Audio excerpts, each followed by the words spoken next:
ஆண்டவர் வருவதற்கு எச்சரிக்கையாக நம்மளுக்கு சத்தங்களை கொடுத்துட்டே இருக்குது. ஆனால் நான் புயலுக்கு நான் ஆயத்தமாக்கிக்கிறேன். புயல் வருவதற்கு முன்பாக என்ன நான் என் குடும்பத்தையும் ஆயத்தப்படுத்திக்கிறேன். அதனால் நம்ம அழிவு வரக்கூடாது அப்படின்ட்டு.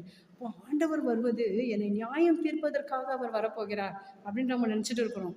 ஆனால் அவர் என்னை எடுத்து செல்வதற்காக, என்னை நியாய தீர்ப்பதற்காக, என்னை தண்டிக்கிறதுக்காக, என்னை அழிப்பதற்காக இல்லை. ஏன்னா அவருடைய வீட்டில் என்னை கூட்டின்னு போய் சேர்க்கறதுக்காக தான் என்னை வரேன். அவரை நான் சொன்னார் இல்லை, நான் மீண்டும் வருவேன், நான் ஆயத்தம் பண்ணியிருக்கிற இடத்துக்கு நான் உங்களை அழைத்து செல்ல நான் மீண்டும் வருவேன். இதுக்கு தான் நம்ம அப்பா வராரு, நம்மளை கொண்டு போடுறதுக்கு வரல. அப்போது அவர் வருகிற அந்த நாளுக்கு நான் என்ன ஆயத்தமாக இருக்கிறேன்? கொள்ள நோய் வருதுன்ட்டு மாஸ்க் போட சொல்கிறாங்க, அது ஒரு ப்ரிகாஷன். கையை கழுவிக்கிங்க, அது கூட்டத்துக்கெல்லாம் போகாதீங்க. அப்போ நம்ம பிள்ளைகளெல்லாம் நம்ம எச்சரிக்கை செய்திருக்கிறோம். ஆனால் கொள்ளை நோய்க்கு பின்னாடி இன்னொரு செய்தியே வந்துட்டு இருக்குது. ஆண்டவர் கொடுக்குறார், நானும் வரேன், நானும் வந்துட்டு இருக்கிறேன். அப்போ நான் அதுக்கு என்ன ஆயத்தம் பண்ணுறேன்? அல்லேலூயா. அதனால் இந்த இதோட நான் முடிக்கிற டைம் ஆகுது. இப்போது இன்றைக்கு நமக்கு கொடுக்குற இந்த எச்சரிக்கையின் சத்தங்களை கேட்டு நாம் எந்த அளவுக்கு விழிப்பாக இருக்கணுமோ அந்த அளவுக்கு நம்ம விழிப்பாக இருக்கணும். இந்த செய்தியே உங்களுக்கு எச்சரிக்கை தான். ஆண்டவர் நமக்கு கொடுக்குற எச்சரிக்கை. உலகத்தில் ஒரு எச்சரிக்கை சத்தங்களை பல காரியங்களில் பல துறைகளில் நமக்கு கொடுத்துட்டு இருந்தாலும் ஆண்டவர் நமக்கு ஒரு எச்சரிக்கை சத்தத்தை கொடுக்குறார். அப்போ நான் ஜெபம் பண்ணுவதில் எச்சரிக்கையாக இருக்கணும், நான் தான தர்மம் செய்கிறதில் எச்சரிக்கையாக இருக்கணும், என்னை குறிச்சே எச்சரிக்கையாக இருன்றாரு. நான் உங்களை குறித்து எச்சரிக்கையாக இருங்கன்றார் ஒரு வசனத்தில். உங்களை குறித்து எச்சரிக்கையாக இருக்க. ஏன் அப்படி சொல்கிறாரு? உங்களை குறித்து எச்சரிக்கையாக இருக்க சொல்கிறாரு. அந்த வசனத்தை படிங்க. 17ஆம் அதிகாரம் 3வது வசனம். லூக்கா 17:3 படிங்க.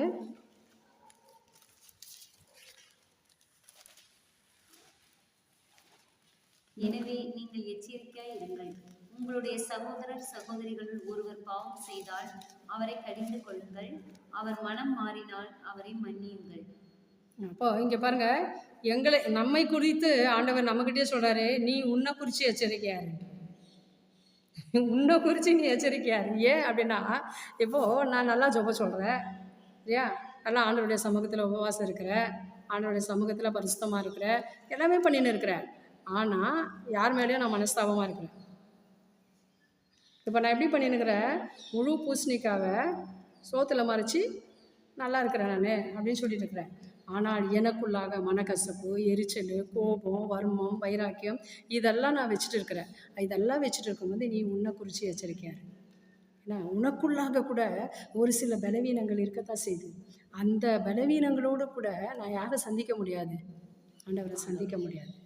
அதனால தான் ஆண்டவர் சொல்கிறாரு, உன்னை குறித்து எச்சரிக்கையாரு. உன்கிட்ட கோபம் இருக்கா?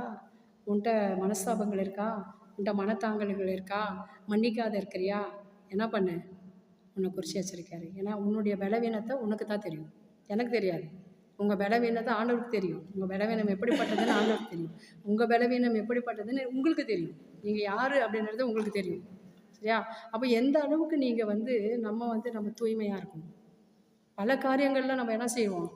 ஓகே நான் இதில் பொண்ணு நீங்கள் விபச்சாரம் செய்கிறீங்களான்னு கேட்டால் நீங்கள் என்ன செய்வீங்க? நான் அதெல்லாம் செய்ய மாட்டேன்ப்பா. கொலை செய்கிறீங்களா? இல்லை நாங்கள்லாம் அதெல்லாம் பொய் பேசுகிறீங்களா?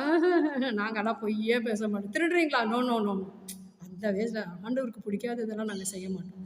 ஆனால் எதுவோ ஒன்று எனக்குள்ளாக மறைஞ்சிருக்கும். சரிங்களா? எதுவோ ஒரு குறை எனக்குள்ளாக அப்படியே பத்திரமா வச்சுன்னு இருப்பேன் நான். அது வெளியே வந்தால் நாரும். அது வெளியே வந்தாக்கா அதனுடைய பயங்கரம் தெரிஞ்சிடும். சரியா? ஒரு கற்பாம்பூச்சி இருக்குது, அதை பார்த்துட்டு நான் என்ன பண்ணுறேன்? அதை மட்டும் நான் பத்திரமா வச்சுருக்கிறேன், ஆனால் யாருக்கும் காமிச்சிக்க மாட்டேன்றேன். அப்போ அதை குறித்து நீ எச்சரிக்கையார். நீ மறைச்சி வச்சுருக்கிறல்ல, உங்ககிட்ட ஒரு பலவீனம் இருக்குல்ல, உன்னுடைய பலவீனம் அது. சரியா? பிறருடைய உனக்கிட்ட ஒரு குறை இருக்குது, அந்த பலவீனத்தை குறித்து நீ எச்சரிக்கையாருன்றார். அப்போ தான் என்கிட்ட அதில் எச்சரிக்கையாக இருக்கும் பொழுது தான் என்கிட்ட அந்த பெருமை வராது. சரிங்களா? என்கிட்ட அந்த மேட்டிமை வராது. நானும் ஒரு பாவி அப்படின்ற ஒரு உணர்வு எனக்குள்ளாக இருக்கும். நானும் ஒரு பலவீனமான பாத்திரம் என்ற உணர்வு எனக்குள்ளாக இருக்கும். அதான் ஆண்டவர் சொல்கிறாரு, உங்களை குறித்து நீ எச்சரிக்கையாக என்றார். அல்லேலூயா. நம்ம அப்படியே நம்ம ஜெபிப்போமா? நம்ம எழுந்து நிற்போம். எல்லாரும் கண்களை மூடுவோம்.